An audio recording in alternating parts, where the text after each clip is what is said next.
da Cruzeiro de Direito. Temos aqui hoje também a presença de alunos de outras instituições, inclusive do grupo Cruzeiro do Sul, da Unicid. Isso é uma grande alegria para nós, poder compartilhar um pouquinho aí do nosso conhecimento com tantos e tão bons. Nós vamos falar hoje, então, hoje é dia 18. Que dia é hoje, gente? A professora já está meio confusa, né? Então, hoje já estamos aí no dia 17 de março de 2021 e vamos abordar a questão da competência concorrente para destacar especialmente a competência da União ao traçar regras gerais. Então, eu vou aplicar agora para vocês, eu vou me apresentar, vou apresentar um slide e nós teremos aí alguns minutos para abordar esse tema que é tão relevante para um Estado democrático, especialmente um Estado que usa um modelo federativo, né, que consiste em uma federação. Eu vou compartilhar com vocês um minuto, eu vou pedir um pouquinho de paciência, são duas salas ao mesmo tempo, e eu tenho que fazer as tarefas em dobro, né? Então, é a primeira vez, eu ainda fui pegando um sustinho, ok? Então, nós vamos mudando aí aos poucos, e eu peço a paciência de vocês para que dê tudo certo.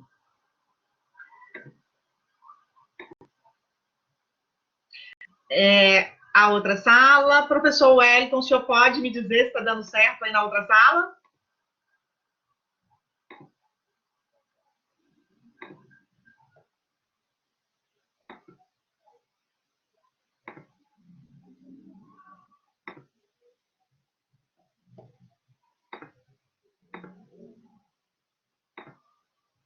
Vou começar. Meu nome é Marise, eu sou conhecida como Marise Reis, sou professora da Cruzeiro do Sul já há alguns anos, há mais de uma década, comecei bem jovenzinha, assim, com uns 15 anos de idade, brincadeira, óbvio, né, gente? Mas já estou aqui há quase 15 anos e leciono as disciplinas do mundo do direito público, sou professora de ciência política, direito constitucional, direito administrativo, direito tributário, e todas essas disciplinas, elas tiram sua força da norma constitucional, sobretudo, né, das normas, das regras da atividade pública. Então, o direito público é minha paixão, é o meu motivo de estudo, né? Aquele meu objeto maior de estudo é o Estado e a sua Constituição. Enfim, escolhi para falar hoje com os alunos na oficina jurídica. Normalmente eu escolho temas mais procedimentais, mas tenho observado a necessidade muito grande dos alunos, tanto reverem conteúdos já estudados, quanto reforçar alguns conceitos, especialmente no momento em que a gente vive aí uma suposta maior participação da população nos assuntos que são do Estado. Eu digo bem claro que é uma suposta, porque ela é uma participação que, na maioria das vezes, ela não está muito bem organizada para as pessoas, né? Não tem-se um conhecimento claro dessa participação. Então, o que a gente vê hoje é que a Constituição que determinou um Estado cidadão, né, um Estado de participação do cidadão, determinou tantas possibilidades para isso, inclusive um alto grau de publicidade, né, e de acesso à informação, mas, por um outro lado, a gente tem também, infelizmente, o cidadão que se contenta com uma informação que já vem mastigada e, muitas vezes, ela vem concluída de uma forma inadequada, e isso gera, algumas vezes, inclusive, revoltas desnecessárias. A revolta ela é importante, mas, às vezes, ela é desnecessária. Então, eu escolhi o tema, que é a competência concorrente, especialmente manifestada na competência da União para ditar regras gerais. E aí, para que a gente aborde bem esse tema, eu fui fazendo um percurso. Então, eu vou passar o nosso slide sempre com atenção, pedindo para vocês um pouquinho de paciência, porque eu já disse, eu estou administrando duas salas, são duas gravações, é dois estudo aqui. O alto-falante, só um minutinho, deixa eu ver o que é para eu desativar.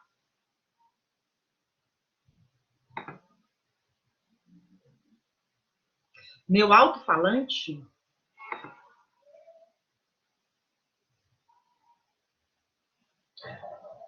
Com licença, professora. Onde, professor Wellington, que eu desativo meu alto-falante? Não é o microfone da senhora, mas no canto inferior direito tem o alto-falante da senhora. Sei. E agora? Tá bom? Ficou bom? Se eu desativar, eu não te ouço. Agora dá para ouvir, professor?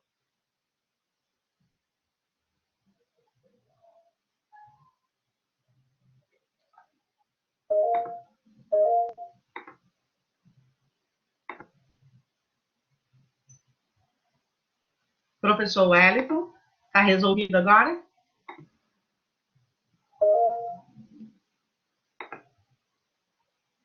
Tem muita gente levantando a mão. Eu não sei se está querendo falar comigo.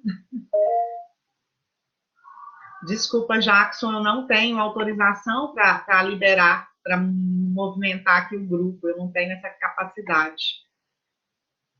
Eu vou colocar para você se manifestar. Se for algo de interesse geral, você se manifesta, tá? Só um minutinho, gente.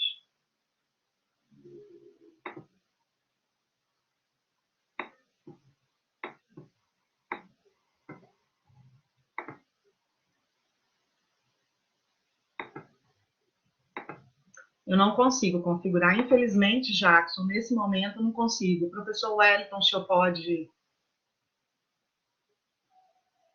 receber? Eu acho que o ideal, Jackson, é você tentar mandar uma mensagem privada para o professor Wellington. Eu não tenho como liberar para você. Bem, gente, eu darei continuidade à nossa apresentação, ao trabalho dessa noite, até porque a gente tem um período aí bem curtinho para tal. A princípio, já peço desculpa a todos vocês por qualquer transtorno no nosso encontro de hoje. Ele é justificado pela novidade que nós estamos observando. Só um minutinho, deixa eu conferir aqui.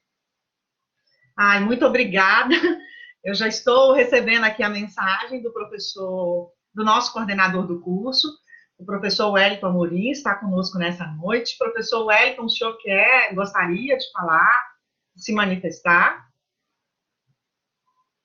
Eu, infelizmente, não consigo mudar a configuração aqui. Ela não está na minha competência. Mas, enfim, eu agradeço a participação dos colegas, a presença dos colegas, e muito me honra a presença da coordenação aqui conosco nessa noite.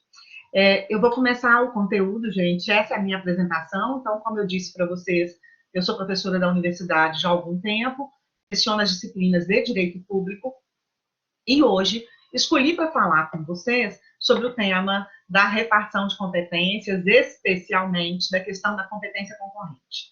Então, antes de falar especificamente sobre a competência concorrente, nós precisamos entender e lembrar que o nosso país é uma república federativa.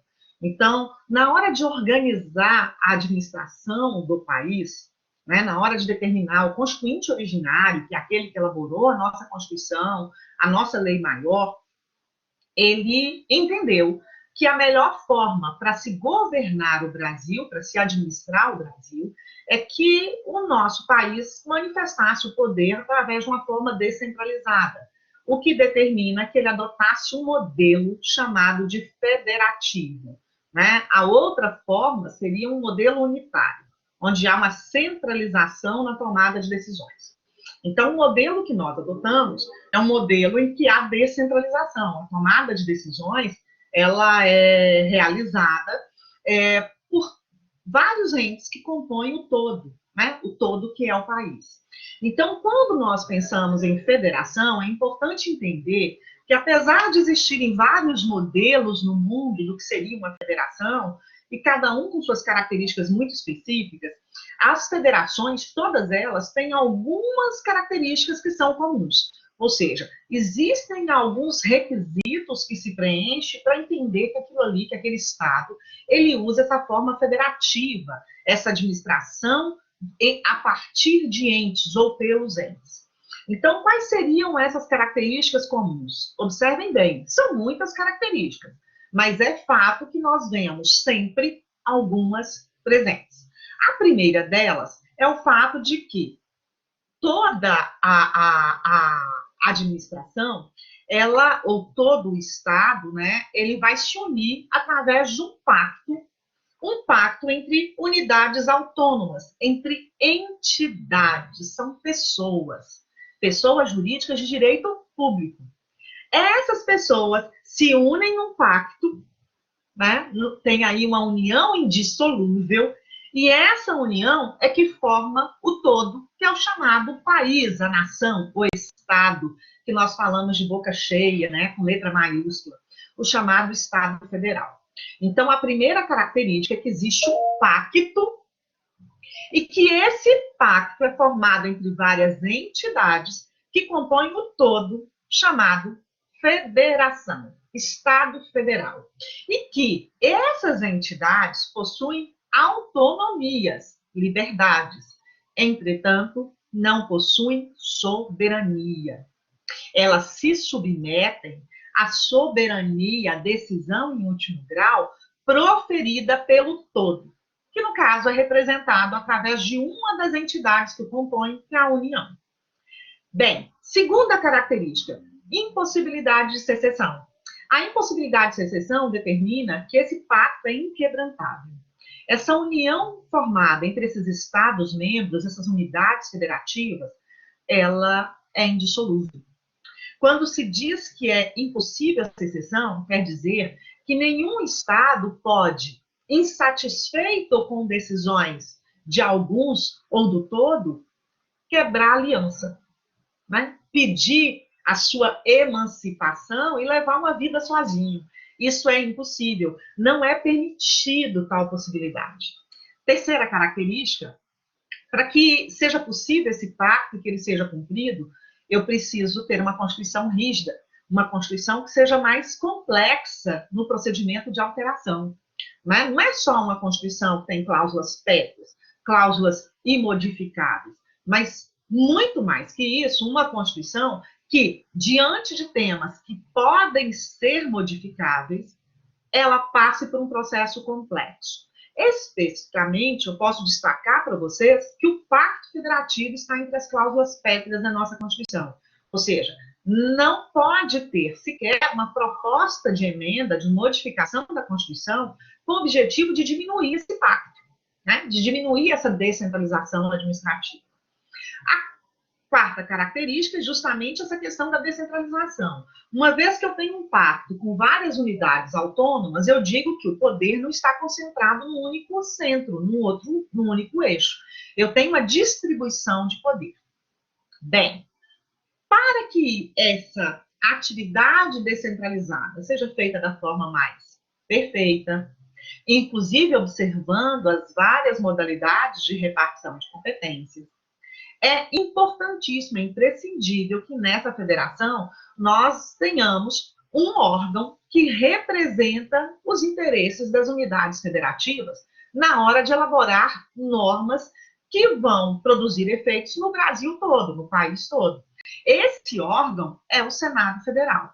Então, é uma característica imprescindível, né, comum em qualquer federação, o fato de que o poder legislativo que toma medidas, que normatiza, que cria regras que serão aplicadas em todo o território, ele tem ali representação de cada uma das unidades. Então, quando eu olho para o Congresso Nacional Brasileiro, eu vejo um sistema bicameral formado por uma casa legislativa, que representa o povo, e uma casa que representa o interesse dos estados, das unidades federativas.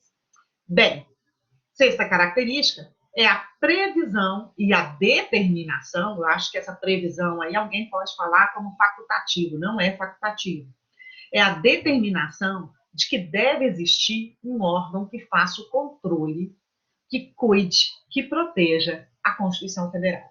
Ele vai fazer a guarda da Constituição. Esse órgão é chamado de guardião da Constituição. Então, no nosso país, esse órgão é o órgão máximo do Poder Judiciário. Então, quem cumpre esse papel é o Supremo Tribunal Federal.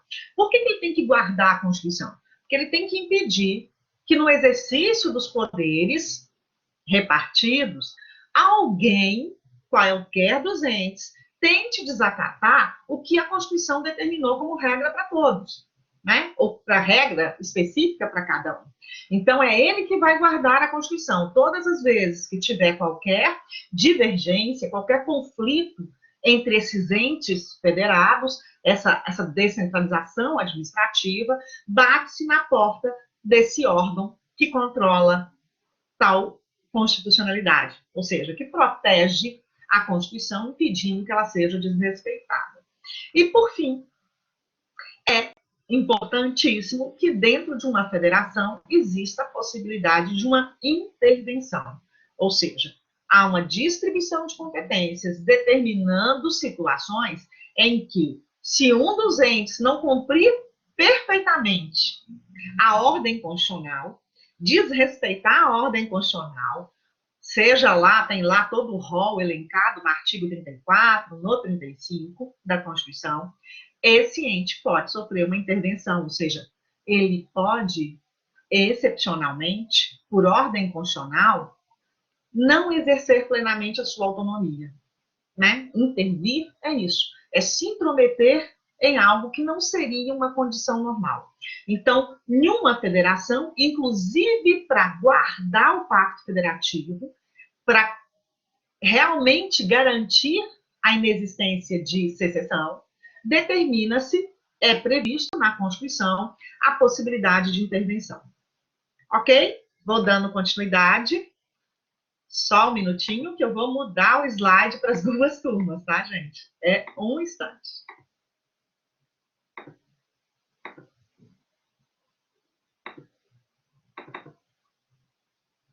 Se o professor Wellington Castilho estiver por aí e ele conseguir fazer a mudança para a próxima página, porque... Ah, consegui. Só um minutinho, pessoal. Tem hora aqui que a coisa tá... Pronto. O que é a repartição de competências? Então, a origem do federalismo, então, a primeira ideia de federalismo, ela é baseada justamente no fato de que o poder, todo o poder de governo, de comando, né, de direcionamento, de administração que o Estado tem sobre os seus administrados, os indivíduos pertencentes ao Estado-nação, ele não é exercido por um único ente. Ele não está centralizado numa única pessoa. É pressuposto do federalismo essa descentralização, então a repartição de competências é tema primordial, é a determinação de o quê, quanto, em que medida e como cada um dos entes, cada uma das entidades federativas podem exercer suas atribuições. Quais são as atribuições? De que espécie são essas atribuições? Em qual limite de atribuições esses entes podem exercer? Isso é repartição de competências. Então, quando nós pensamos em repartição de competências, nós precisamos entender que se você tem um Estado, uma nação, que tem um federalismo em um grau de descentralização menor, eu tenho uma concentração maior de competências ou de atribuições no eixo centralizador, naquele que representa o interesse geral. Então, para a gente tentar aqui fixar bem esse assunto, sintonizar bem, nós vamos lembrar que a República Federativa do Brasil, administrativamente, ela é composta, ela é organizada através de União, Estados-membros, municípios e Distrito Federal. Então, nós temos aí 4 entidades. Em uma nação, suponhamos que se eu fosse observar o federalismo brasileiro para classificá-lo como um federalismo maior ou menor, né, um federalismo com maior abertura, com maior desconcentração, eu observaria se teria menos concentração de atribuições na União e mais distribuição de competências, atribuições entre os outros entes. E eu diria que aquele federalismo, né, ele é mais forte, muito mais potente, quando eu tenho menor concentração na União e mais distribuição nos outros. Então, ele é mais fraco quando eu concentro mais funções na União e dou menos funções, menos atribuições para os outros, para os demais entes, para a competência regionalizada deles. Tem maior grau de descentralização e um federalismo ainda mais forte quando eu concentro na União apenas assuntos que realmente são de interesse geral, nacional, e distribuo o maior número de competências entre os entes. Esse é um paralelo que, quando a gente estuda a origem do federalismo, a gente faz muito comparando com o federalismo norte-americano, né? Que, até por conta da sua origem, que é aquela origem de agregação, nós temos aí entidades com autonomias muito maiores. Todos aqui já ouviram falar, no estado tal, norte-americano, tem tal coisa, a pena para tal crime é pena de morte.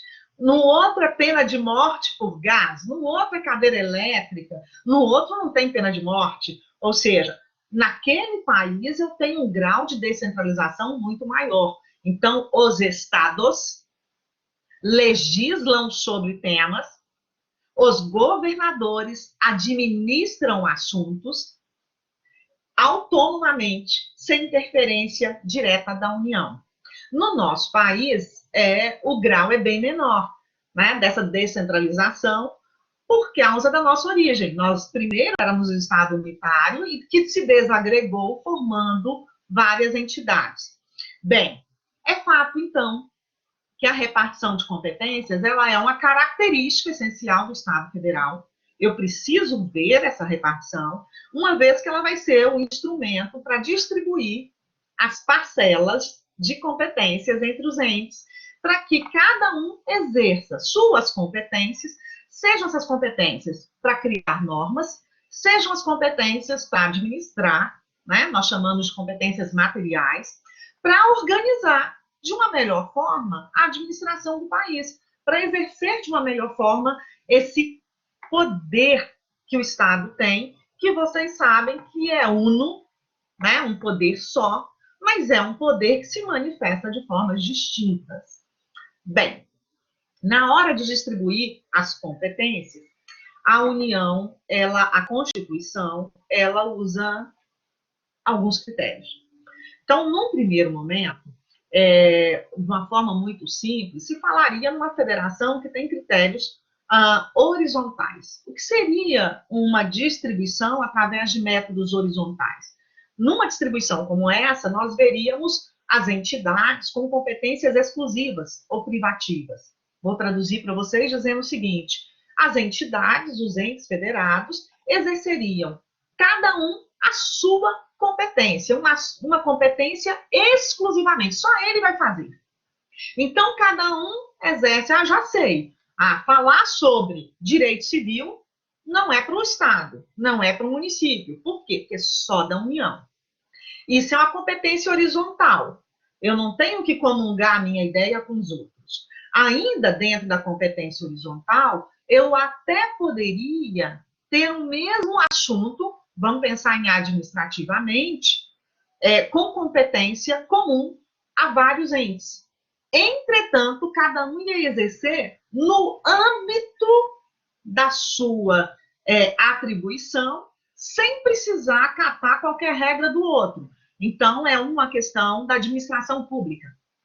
A administração pública municipal ela tem total autonomia, então é o município que vai, através de lei, determinar quais são seus cargos, quais são as funções dos seus cargos, como se preenche, né? Preenche através de concurso, obviamente, mas quais são as remunerações, né?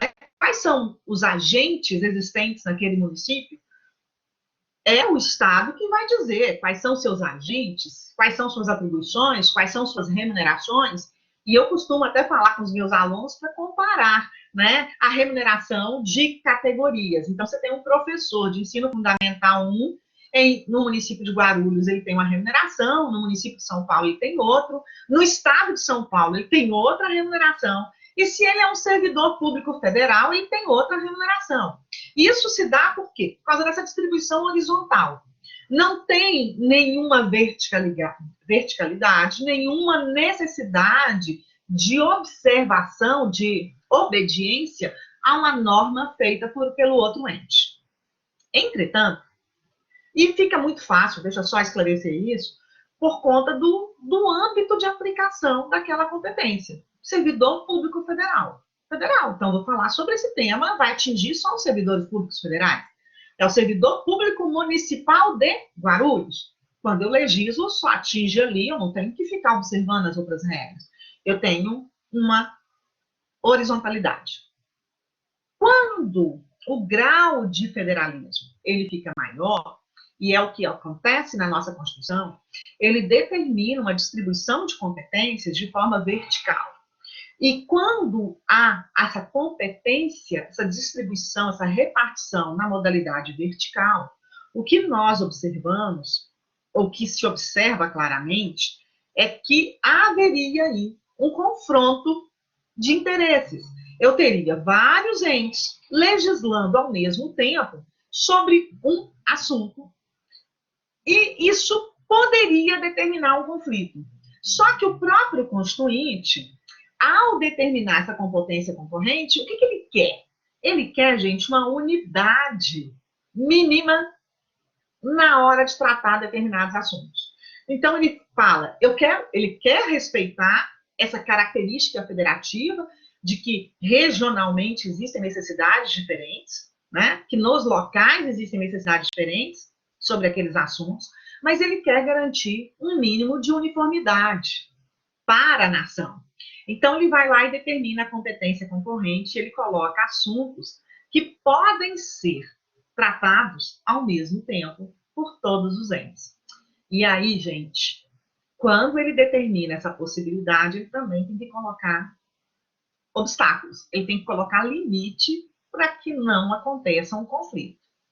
Né? Mesmo assim, os conflitos acontecem. Então, eu coloquei para vocês aqui 2 exemplos. Um é um exemplo de um critério horizontal e o outro é o exemplo do critério vertical. Vou mudar aqui só um minutinho, que a gente muda nos 2 ao mesmo tempo, que nós mudamos nos 2 ao mesmo tempo. Quando se reparte a competência, o Constituinte ele usou um critério. Quando ele distribui um assunto para a União, ele diz, olha, esse assunto é predominantemente geral.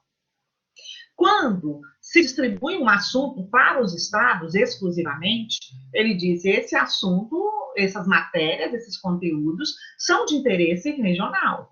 Obviamente, quando ele determina a competência para os municípios, é porque a predominância daqueles conteúdos, daquelas matérias, é de interesse local. E aí a gente entra no Distrito Federal e ele vai carregar essas 2 competências, né? Tanto a competência dada aos estados quanto aquela dada aos municípios. Fato é que, quando eu tenho a competência concorrente, não se repartiu. Isso é para a União, isso é para o estado, isso é para o Distrito Federal, isso é para o município. Disse o seguinte, vocês todos têm condições de abordar tal tema. Então, como eu coloquei no slide anterior, diante dos temas de competência concorrente, nós encontramos, por exemplo, deixa eu só mudar aqui para vocês, para outra turma também, nós encontramos, por exemplo, a competência para legislar a respeito do direito tributário. Então, é claro que o município de São Paulo ele tem competência para tributar, de acordo com aquela atribuição que a Constituição deu, mas ele concorre com o Estado, com a União. Opa, professora, o que quer dizer isso? Então, a União pode falar sobre o tributo que a Constituição deu para a competência do município? A União não vai poder se intrometer na questão local, ela não vai poder instituir o tributo. Ela só vai poder ditar regras gerais a respeito da cobrança daquele tributo. E aí a gente vai começar a especificar isso, a entender isso, vai concluindo aí o nosso entendimento, observando o seguinte, que essa verticalidade, essa determinação de que o mesmo assunto pode ser tratado por todos, ela vai indicar que a União vai ditar a regra geral. E por que a União dita a regra geral? Né? Que é uma das previsões do artigo 24. Porque ela tem aquele assunto que é de competência concorrente, ele precisa de uma unidade. E se ele precisa de uma unidade, na hora de distribuir essas competências, vai repousar na União a atribuição de dizer o mínimo que deve existir, que deve conter essa norma geral, a unidade, a coerência, a unificação de todo o país. Então, quando a gente pensa na competência concorrente, a primeira coisa que tem que vir em mente é: compete à União somente a capacidade de dar regras gerais. Isso é muito relevante, gente. Isso quer dizer que a União, ela tem que respeitar a autonomia das entidades, mas ela deve promover uma unidade. Então, ela vai observar, diante da importância de tais temas, tributação, alguns parâmetros mínimos que todas as entidades no país, todas as entidades que compõem esse todo, devem obedecer antes de abordar aquele tema. Então, a União, ela não vai poder, em hipótese alguma, quando diante de uma competência concorrente, ditar regras específicas, entrar em características que são regionais ou características locais. Porque, se o fizesse, estaria desrespeitando o Pacto Federativo e a ordem constitucional. Então, é importante que nós deixemos bem claro que quando a União ela vai exercitar essa competência de norma geral, de elaborar norma geral, ela acaba se colocando verticalmente uma posição superior aos estados e municípios. Mas essa posição superior não dá a ela a capacidade de se intrometer nas questões regionais e locais. Apenas ela, nesse momento, se manifesta como vontade do todo. Ela também está exercendo aí a preocupação com o interesse nacional, com a soberania. Então, ela, como União, obviamente, vai, no momento que legisla, que edita aquela norma, vincular estados e municípios. Por quê, gente? Porque eles não poderão elaborar normas regionais ou locais que contrariem a vontade da norma federal. Eu espero, eu não consigo observar o retorno de vocês, mas eu espero que esteja tudo bem. Né? Ok? Então, vou adiante. Tá? Bem, uma vez que nós observamos claramente que existe essa competência da União, que essa competência é apenas justificada para manter uma forma homogênea, mas também para manter uma unidade, ou seja, para manter homogeneidade, ou seja, eu não vou ter conflitos, eu não vou ter normas que são totalmente distintas e que desrespeitam valores constitucionais ou valores que interessariam ao todo. Eu vou ter normas que direcionam a atividade. E aí também fica importante dizer o seguinte, que quando a União ela vai legislar nessa competência concorrente e ela observa esse caráter nacional, né, não como característica de unidade federativa, mas de homogeneidade e de unidade nacional, isso significa que ela deve respeitar as características regionais, os interesses locais, na hora que ela determina as regras. Porque se a União, ao legislar, criando a regra geral, ela desrespeita, ela invade essas autonomias, essas características regionais, ela vai falar sobre o tema que é específico, ela age inconstitucionalmente. Então, aquela norma geral sofrerá controle de constitucionalidade, ela será sujeita a um ADIM, ou seja, vai se bater lá na porta do Supremo pedindo a interpretação daquilo. Só um minutinho. Acho que pode sim, professor, que eu já estou concluindo. Nós já estamos aqui no slide final. Obrigada. Antes aqui de eu dar tchau, deixa eu destacar algo para vocês. Essa competência concorrente, gente, ela no caput do artigo 24 não cita os municípios. Lá, o Constituinte, ele só citou estados, União, estados e Distrito Federal. Mas não há qualquer dúvida, já é pacificado, que uma vez que os municípios foram colocados na Constituição de 88 como entidades federativas autônomas, os municípios também têm essa competência concorrente, que é a competência de complementar a norma geral da União. Está liberado. Por favor. Bem, eu agradeço a todos, é pouco tempo, vocês desculpem aí, né? Eu ainda estou me adaptando a esse modelo, mas estou pronta a esclarecer as dúvidas dos alunos. E tem muita gente, professor. Eu não.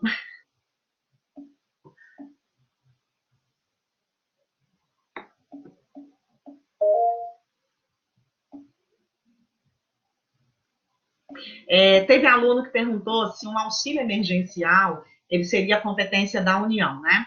Observe bem. A União ela tem a competência de promover o desenvolvimento nacional. Nós, obviamente, estamos aí diante de uma situação que os municípios ou os estados não teriam condições de arcar com tal, até por conta da tributação, né? Então, um auxílio emergencial concedido a todo o país é de competência da União, uma vez que não se mostra como uma necessidade regionalizada, né? Ai, gente, muito obrigada por tanto carinho.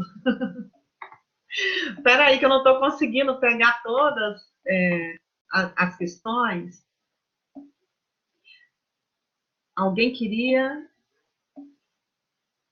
que ficou no 9? O 10 é para dar tchau, Fabiola, por isso que eu não mudei. Eu não quero dar tchau para vocês ainda não, Su. O Raí perguntou se legislar a respeito da questão de saúde, né, Raí? A saúde ela é de competência concorrente, a administração também é concorrente. Obviamente, isso a União ela tem que determinar regras gerais, mas ela não pode intrometer nos caráteres, nas condições regionalizadas. Deixa eu dar uma olhada aqui. No caso da competência concorrente, Pedro, não é que ela vai se limitar, ela não pode criar uma regra diferente, contrariar o que a União ditou como regra geral, porque ela vai especificar mais assuntos, até porque ela está tratando da situação local, regional, né? Um local mais amplo. Então, obviamente, olha o que eu disse lá atrás, na hora de ditar a regra geral, a União não pode agir de forma limitadora da competência do Estado, né? Senão ela se intromete nessa competência. Gente, é muita gente se manifestando. Professor Wellington, me acode.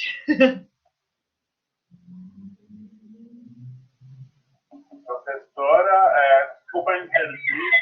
Por favor. Eu que agradeço a sua intervenção, professor.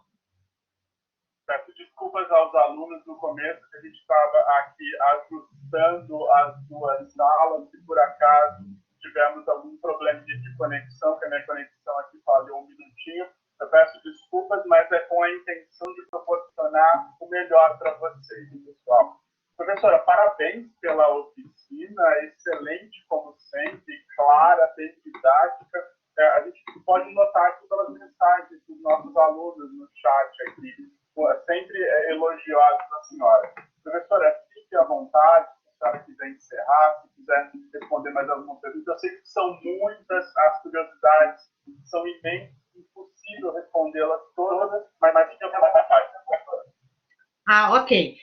Muito obrigada, professor Wellington, muito obrigada pela sua gentileza, por sua generosidade, né? Eu vou tentar responder mais algumas questõezinhas, nós temos aí 5 minutos, né? Tem algumas questões que são bem interessantes aqui.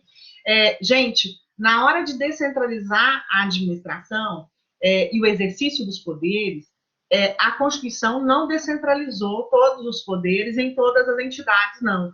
Exemplo, o município não tem poder judiciário, né? Então, ele não tem tal competência dada pela Constituição. Então, eu tenho o poder judiciário da União e nos Estados-membros. Quando você, no seu município, bate na porta do poder judiciário local, aquele poder judiciário é o poder judiciário do seu estado que está ali exercendo a sua atribuição. Né? Eu vi aqui algumas perguntas, 3 perguntas nesse sentido. Eu estou tentando fazer um resumo.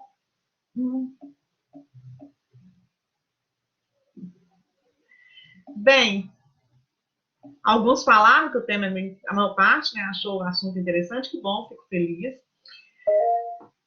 Fernanda, você quer fazer uma pergunta específica? Você levantou a mão, fique à vontade para se manifestar.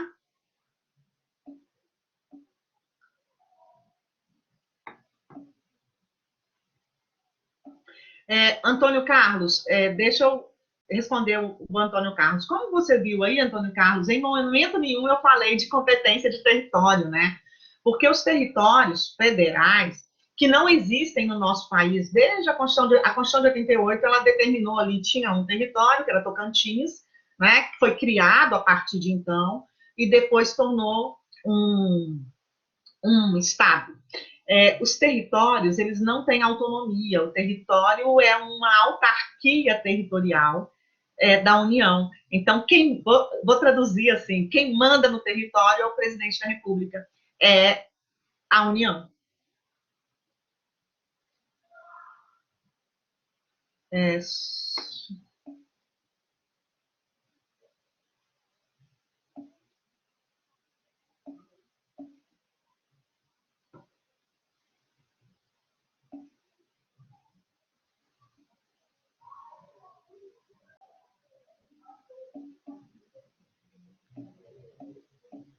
Deixa eu tentar aqui, gente, que é muita coisa ao mesmo tempo.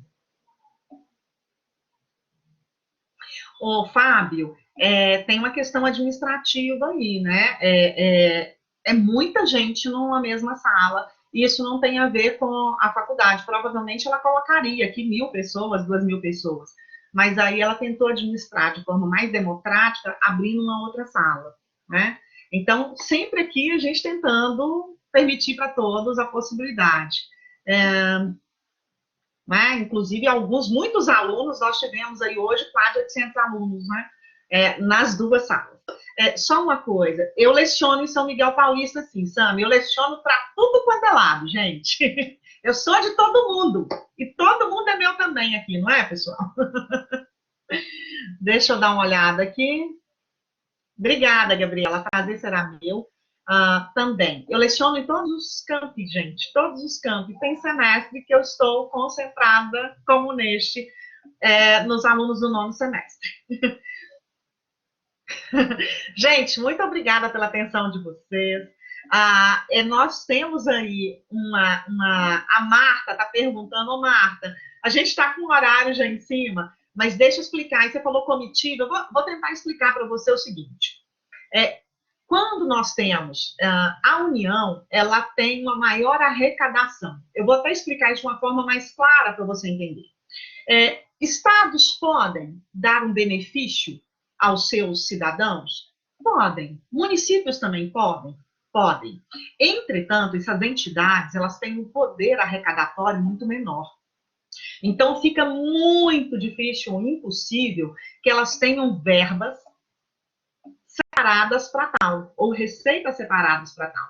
Por isso que quando nós observamos decisões que beneficiam coletividades que tenham uma carência, essas decisões elas vêm da União por conta da grande arrecadadora que é a União. Né? Então, acho que ia responder mais ou menos, eu não sei se foi isso bem que eu entendi na sua pergunta, né? Mas é importante deixar isso claro. A União, de longe, gente, ela é a maior arrecadadora. Tudo que nós aqui contribuímos, por exemplo, com o imposto de renda, que é a maior fonte de arrecadação, é da União. Sem falar que tudo que nós consumimos tem imposto de produtividade, né? Tem um produto industrializado, também é da União. Então, nós poderíamos colocar aí um leque muito grande. Amores, meus queridos alunos, muito obrigada. Eu não sei nem como agradecer tanto carinho, né? Prova que esse pessoal todo tem juízo, né? O Mário disse que quer tomar café para provar um bolo. Muito obrigada, Mário. Eu vou encerrar a gravação. Muito obrigada a todos pela presença. Fico agradecida, tentei ser o mais objetiva possível e que eu possa ter contribuído com o conhecimento de vocês.